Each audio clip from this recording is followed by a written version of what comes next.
Mas hoje é 21 de abril, hoje é feriado e eu convidei para vir ao programa o ex-prefeito de Cuiabá, Wilson Santos, mas convidei também o professor Wilson Santos, porque o Wilson é um dos melhores professores de história que eu conheço, não é de Mato Grosso, não, é do Brasil, e gostaria que, inicialmente, a nossa conversa versasse sobre o feriado.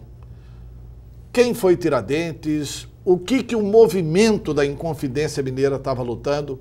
O que é que eles estavam reivindicando e por que Tiradentes foi enforcado?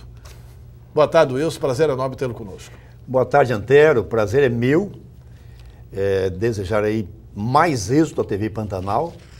Parabenizar aí o empresário Aldo Locatelli, que tem investido quase tudo do seu patrimônio aqui em Mato Grosso, gerando emprego e uma televisão de qualidade. Então, obrigado pelo convite. Bom, Tiradentes, ele é o patrono cívico do Brasil. Ele é o patrono número 1 do Brasil. Mas nem sempre foi assim.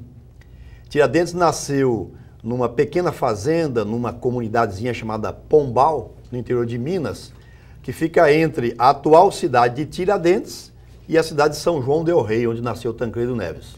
Então, naquele miolo ali, em Minas Gerais, nasceu o Tiradentes. Muito bem.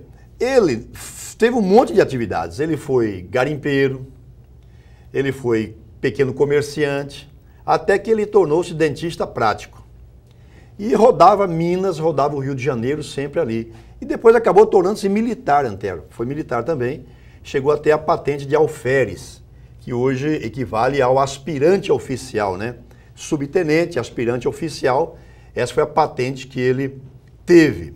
Bom, então além de ser militar, além de ser comerciante, garimpeiro, minerador, ele era também um exímio tirador de dentes. Porque tempo ninguém tratava, fazia canal, não existia isso, era tirar mesmo, deixar a bugrada banguela. Mas ele, nessas viagens que ia ao Rio e a Minas, ele acabou tendo contato com ideias que vinham da França, dos Estados Unidos, de libertação, de revolução, e ele se contaminou com aquelas ideias e passou a ser um defensor do rompimento do Brasil com Portugal. E em Minas ele acabou conhecendo um grupo de intelectuais, de gente que ocupava cargos de alto escalão em Minas, secretário de Estado, desembargador, ouvidor, poetas, escritores, e esse grupo então planejava fazer um rompimento de Minas com o Brasil. E ficou conhecido como os Inconfidentes de Minas. Porém, Antero, o movimento acabou não acontecendo na prática. Quando estava nas vésperas de acontecer, alguns coronéis da Polícia Militar acabaram dando com a língua nos dentes, caguetaram ao governo da rainha Dona Maria I, que impediu a eclosão desse movimento. Então, a Inconfidência Mineira ficou só no plano teórico.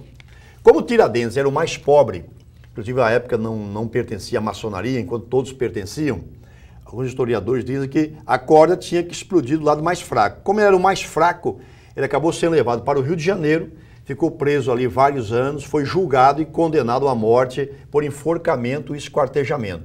Então ele foi morto nessa data, 21 de abril de 1792. A sua cabeça foi arrancada do corpo, colocada num poste onde ele morava, a casa onde ele morava foi destruída e foi salgada, os seus descendentes foram todos espraguejados pelo governo português e o resto do corpo foi arrancado, os quartos, e colocados em pontos onde a população pudesse ver bastante. Muito bem.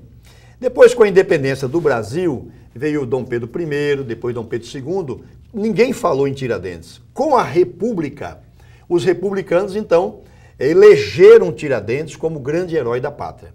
Então, Tiradentes foi uma espécie de um mito, de um símbolo que a República fez acontecer já no seu nascimento. E a partir de então, 21 de abril passou a ser feriado nacional. O episódio de Tiradentes, inclusive, motivou hoje um dos artigos da Constituição, né? Que a pena não deve passar da pessoa do condenado, né? Porque na punição a Tiradentes foi punida não só a família inteira, como a própria propriedade do destruíram a propriedade dele, salgaram a propriedade para que não nascesse nada ali, e todos os seus descendentes foram perseguidos. E a questão de impostos, influiu nisso também? Influiu, porque, na verdade, Portugal alegava que os mineiros deviam 12 toneladas de ouro para Portugal, chamado quinto. E quando havia um acúmulo assim de dívidas, Portugal mandava uma missão chamada derrama. A derrama era você cobrar os impostos de maneira violenta. Matava, tomava prédios, tomava o que você possuía, fazenda, enfim. Então, naquele tempo, a rainha Dona Maria I determinou a cobrança desses impostos de forma violenta.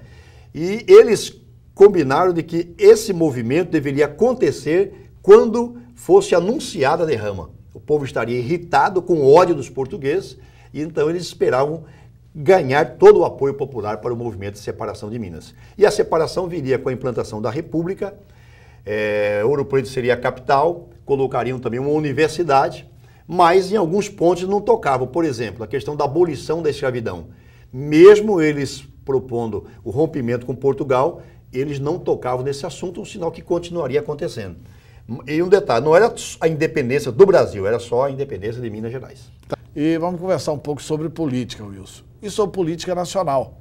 Você esteve recentemente em Campo Novo do Parecis, juntamente com o presidente do partido, Nilson Leitão, e outras lideranças do PSDB local, recepcionando o senador Aécio Neves, que é candidato à presidência da República pelo PSDB.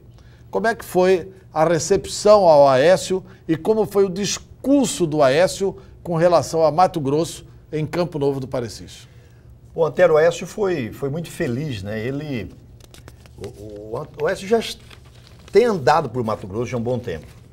Teve recentemente em Sorriso, fez uma gravação para o programa em nível nacional, teve em Cuiabá e agora foi a Campo Novo do Parecis, naquela super feira, uma das maiores do Brasil, onde ele foi convidado e ele fez uma palestra sobre as potencialidades de Mato Grosso. Eu, pessoalmente, fiquei impressionado com as informações, com os dados que o Aécio tem. E foi a primeira liderança nacional que eu ouvi falar uma coisa interessante.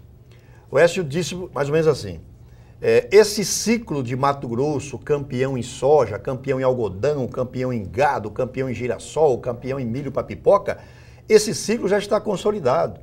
O que as autoridades mato-grossenses precisam entender é que tem que dar o segundo passo, que é o passo da industrialização. Então foi a primeira liderança nacional que observei que tem uma compreensão diferente do futuro econômico para Mato Grosso. Foi muito feliz, ele colocou claramente de que Mato Grosso é um dos responsáveis pelo equilíbrio da balança comercial brasileira e que caso venha se eleger presidente, ele sabe todos os gargalos de Mato Grosso, a necessidade das ferrovias, mas que não fique só em lançamento. Né? Tem um aí, a FICO, que já teve quase que 4 ou 5 lançamentos e sequer tem o edital de licitação pronto. Quer dizer, cada eleição lança uma ferrovia em Mato Grosso. E o que nós vemos é que não há, depois de eleito, a priorização para trazer, seja de Rondonópolis a Cuiabá, até Alta Floresta, ou enfim, fica só no papo, só em conversa de campanha. E a FICO começa a ser contestada, inclusive, por autoridades mato-grossenses, né? O senador Brairo Maggi acha que o traçado da FICO não é o traçado ideal. Esse assunto foi debatido lá. Inclusive, de maneira unânime, os produtores jogaram pesado de que há já políticos de Mato Grosso tentando fazer o desvio dessa ferrovia, que é inicialmente uma ferrovia leste-oeste, né? Saindo da região de Goiás, passando por todo o Chapadão dos Parecis, indo até Vilhena. Já estão tentando tirar o Chapadão dos Parecis dessa ferrovia FICO. E esse item foi duramente criticado, várias autoridades, o pessoal da ProSoja, o pessoal da FAMATO se colocou claramente contra qualquer tentativa do governo federal e de políticos mato-grossenses de mudar o traçado da ferrovia leste-oeste. Isso foi um debate, inclusive, entre as 3 grandes trades, né? A Bung, a Maggi e a Cargill, que querem mudar o traçado, inclusive para eles assumirem a questão da ferrovia. Aí vai de encontro, né, Antero, com o projeto de lei que virou lei do então deputado Vicente Vuolo, que traz a ferrovia passando por Rondonópolis, Cuiabá e vai até Santarém e um braço abre para Rondônia. Quer dizer, eles estão construindo um novo traçado. E em relação a isso, nós defendemos o antigo traçado original, que contempla Cuiabá, um braço vai para Santarém, contempla todo o Médio Norte e o Nortão, e outro braço pega a região noroeste até Rondônia. O ex-prefeito de Cuiabá, Wilson Santos, disputa cargo majoritário na eleição de 2014. ou vai disputar cargo proporcional de deputado estadual, conforme se ventila em toda a cidade?